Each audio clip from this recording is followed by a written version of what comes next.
உங்களுக்கு எமோஷன் சொல்றீங்க பார்த்தீங்களா? எல்லாருமே என்கிட்ட கேட்கறது, சார் எங்களால் எமோஷனை கண்ட்ரோல் பண்ண முடியும். எப்படி கண்ட்ரோல் பண்ண முடியும்? You are not train for that. Sir நான் ஓடுறேன் 100 மீட்டர் இதுதான் ஓடுறேன், சின்ன வயசுல ஓடின மாதிரி தான் இருக்கு, இப்போ 30 மீட்டர் ஓடினாலே மூச்சு வாங்குது. ஏன் வாங்காது? ஏன்னா பழக்கம் இல்லை. இப்போ பழக பழக பழக பழக ஆட்டோமேட்டிக்கா என்ன ஆயிடும் உங்களுக்கு, ஒரு ஸ்டேஜுக்கு மேல 100 மீட்டர் இல்லை 200 மீட்டர் கூட என்னால் ஓட முடியும். ஏன்னா you get confidence, you are training your mind. இங்க ட்ரெயின் பண்ணணும். நம்மள மைண்டை ட்ரெயின் பண்ணா மட்டும்தான் மார்க்கெட்ல சஸ்டெயின் பண்ண முடியும், ப்ராஃபிட் பண்ண முடியும். அப்போ நீங்க என்ன பண்ணுங்க, start to train your trading skills. இந்த ஸ்கில்லை வந்து கொஞ்சம் கொஞ்சமா நீங்க என்ன பண்ணுங்க, கேதர் பண்ண ஆரம்பிங்க. இது கேதர் பண்ணிட்ட பிறகு ஸ்லோவா போனீங்கன்னு வச்சுக்கோங்களேன், இந்த ஃபியரு இந்த கான்ஃபிடென்ஸ் மாறிடும்.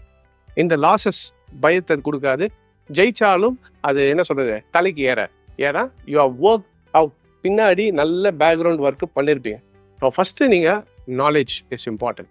இது எல்லாத்துக்கும் பிரச்சனை என்ன தெரியுமா, ப்ராப்பர் நாலேஜ் இல்லாது.